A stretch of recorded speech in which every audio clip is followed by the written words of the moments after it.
तो देखो हमें आज देखना है एमटीपी एक्ट, ठीक है, मेडिकल टर्मिनेशन ऑफ प्रेगनेंसी। तो ये इंड्यूस्ड अबॉर्शन के अंदर आता है। तो देखो सबसे पहले एमटीपी एक्ट जो आया वो 1971 में आया। ये तुम लोगों ने उसमें भी पढ़ा होगा, अगध में, ठीक है। तो एमटीपी एक्ट 1971 में आया सबसे पहले। MTP in India should be done only less than 20 weeks, ठीक है। तो ये जो 1971 में एक्ट आया था, इन्होंने बोला इसके जो ये एक्ट आया इसमें था कि 20 वीक्स के अंडर ही क्या होना है, मेडिकल टर्मिनेशन ऑफ प्रेगनेंसी होनी है। और इसके लिए क्या जरूरी है, 6 months of training in gynaecology. और इसमें ट्रेनिंग जरूरी है कि जो भी एमटीपी कर रहा है उसको 6 महीने की ट्रेनिंग एटलीस्ट होनी चाहिए, ठीक है। और परफॉर्म 25 एमटीपीज अंडर सुपरविजन। और किसी सुपरविजन के अंदर उसने 25 एमटीपी करी होनी चाहिए, तभी जाके वो एमटीपी कर सकता है। कोई भी प्रैक्टिशनर है या फिर कोई भी गायनेक है, वो तभी एमटीपी कर सकती है जब उसने 25 एमटीपी अंडर सुपरविजन करी हो और 6 महीने की ट्रेनिंग ली हो, ठीक है।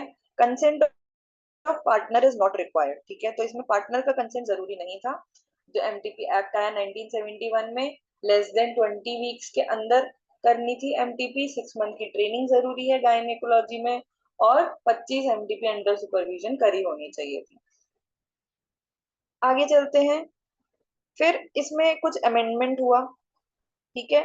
तो देखो रिकमेंडेशन एमटीपी 1971 के और जो न्यू रिकमेंडेशन आए, ठीक है, 2020 में नया एक्ट आया 2020 में। तो एमटीपी इन इंडिया 20 वीक्स तक किया जाता था, लेकिन जो नए रिकमेंडेशन आए उसमें 24 वीक्स तक भी किया जाता है, ठीक है। उसमें बोला कि 24 वीक्स तक भी हम क्या कर सकते हैं, एमटीपी कर सकते हैं। फिर देखो एमटीपी इन इंडिया, ये हमने देख लिया, टू डॉक्टर्स ओपिनियन।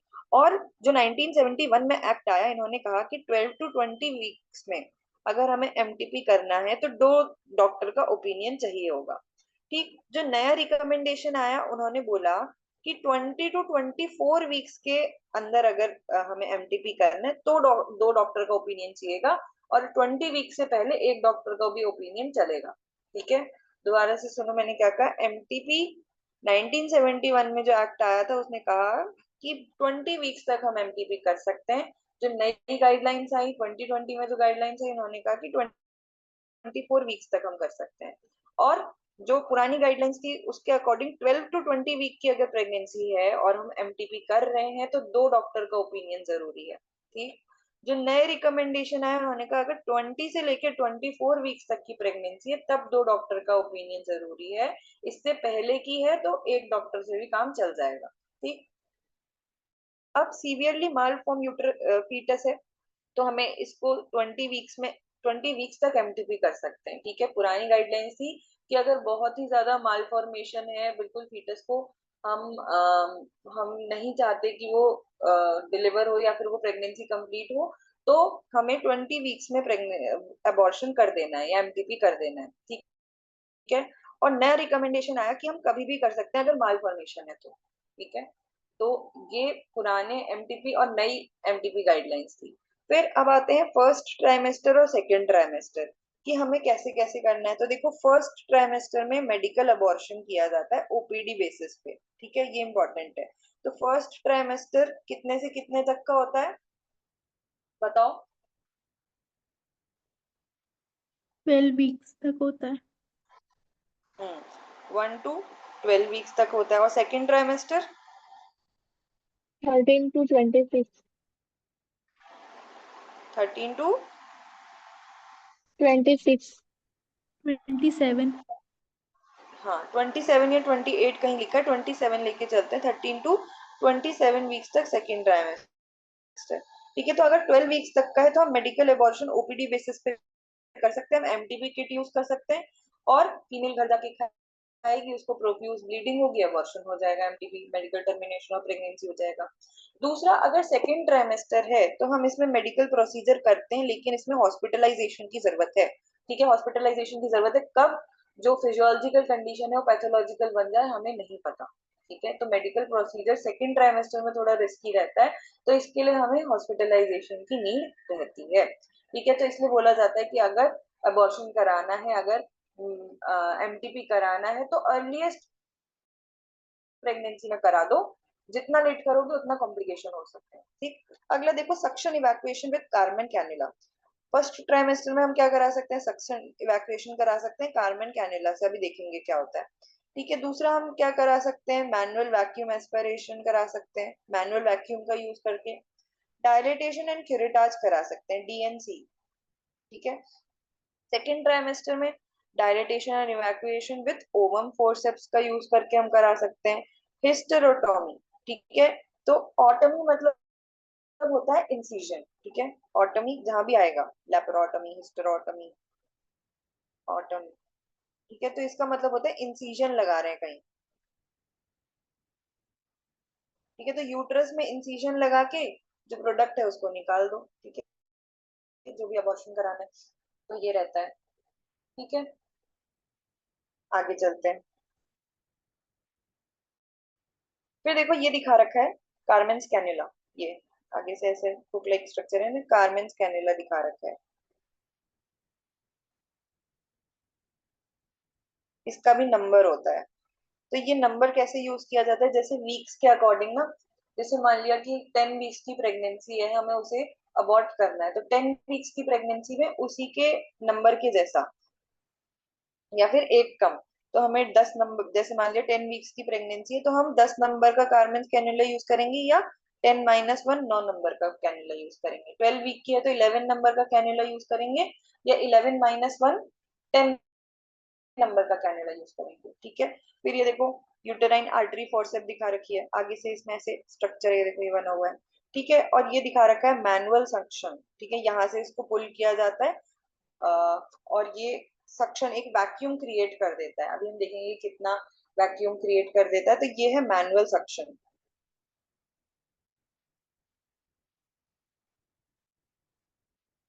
ठीक है, इजी टू यूज रहता है, कोई इलेक्ट्रिसिटी यूज नहीं हो रही है, हाथ से ही हमें करना है। ठीक है, मैनुअल सक्शन बोला जाता है इसे। फिर देखो मेडिकल अबॉर्शन, तो मेडिकल अबॉर्शन डब्ल्यूएचओ और एसीओजी ने, यानी अमेरिकन कॉलेज ऑफ गायनेकोलॉजी और डब्ल्यूएचओ ने क्या कहा, मेडिकल अबॉर्शन हम 9 वीक्स तक कर सकते हैं। और इंडिया में क्या बोला जाता है कि 7 वीक्स तक हम मेडिकल अबॉर्शन कर सकते हैं। ठीक है, मेडिकल अबॉर्शन का मतलब है कि जो हम मेडिसिन दे रहे हैं। ठीक है, तो before performing medical abortion always confirm the intrauterine pregnancy bye USG.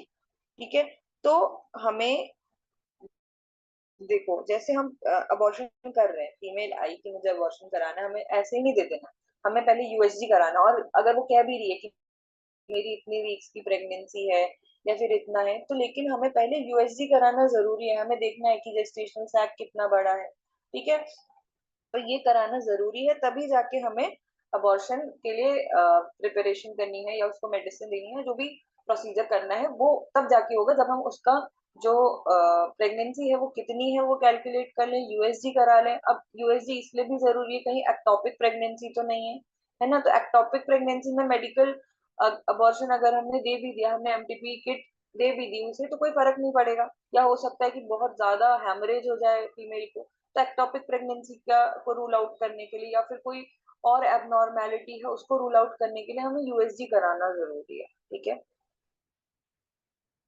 तो ये कराया जाता है। फिर देखो ड्रग्स, तो हमने देखा कि इंडिया में 7 वीक्स तक हम क्या करा सकते हैं, मेडिकल टर्मिनेशन ऑफ प्रेगनेंसी करा सकते हैं। और दूसरी हमने क्या देखा था, डब्ल्यूएचओ या एसीओजी अमेरिकन कॉलेज ऑफ गायनेकोलॉजी की जो गाइडलाइंस थी, इन्होंने कहा कि हम 9 वीक्स तक करा सकते हैं। तो देखो मेडिकल अबॉर्शन में क्या क्या यूज किया जाता है, तो ये वाली जो ऊपर ड्रग्स दे रखी है ये दिया है अप टू 7 वीक्स अगर हमें एमटीपी करना है। ठीक है, तो हम क्या क्या यूज कर सकते हैं, तो ड्रग देखो मेफीप्रिस्टोन, ये क्या होती है, एंटी प्रोजेस्टिन होती है, बहुत इंपॉर्टेंट ड्रग है। ठीक है, 200 mg, आरयू 486 नेम से भी आती है, 200 mg इसको ओरली देना है। ये क्या करेगी, किल्स द फीटस, क्योंकि हमें पता है जो प्रोजेस्ट्रॉन है वो प्रेगनेंसी मेंटेनिंग हार्मोन, बहुत बार बता चुकी हूँ। एंटी प्रोजेस्टिन देंगे तो प्रोजेस्ट्रॉन का लेवल फॉल करेगा, जिस वजह से जो फीटस है उसकी डेथ हो जाएगी, तो इट किल्स द फीटस। ठीक है, फिर इसके ही बाद में क्या दिया जाता है, मीजोप्रोस्टॉल दिया जाता है। और मीजोप्रोस्टॉल क्या होता है, प्रोस्टाग्लैंडिन E1 ठीक है, प्रोस्टाग्लैंडिन क्या करता है, यूटेराइन कॉन्ट्रैक्शंस कराता है। और इसको हम कैसे दे सकते हैं, सबलिंगुअली दे सकते हैं, वेजाइनली दे सकते हैं। कितना दिया जाता है, 400 माइक्रोग्राम दिया जाता है, ठीक है, सबलिंगुअली या वेजाइनली। तो देखो सबलिंगुअली भी क्या कर रहे हैं हम, जीभ के नीचे रखवा दे रहे हैं, या वेजाइनली वेजाइना में प्लेस करा रहे हैं, इसलिए हम इसका अमाउंट कम ले रहे हैं। देखो ड्रग का माइक्रोग्राम में लिया जा रहा है। अगर हम ओरली देते तो हम अमाउंट ज्यादा देते, क्यों देते, पता है किसी को? बायो अवेलेबिलिटी के उससे ना। हाँ, बायो अवेलेबिलिटी की वजह से।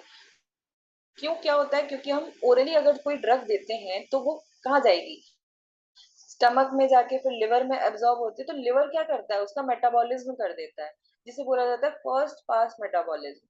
तो उससे कुछ ड्रग, उसकी जो अवेलेबिलिटी होती है वो कम हो जाती है, इसलिए हम क्या करते हैं, थोड़ा ज्यादा अमाउंट में ड्रग दी जाती है।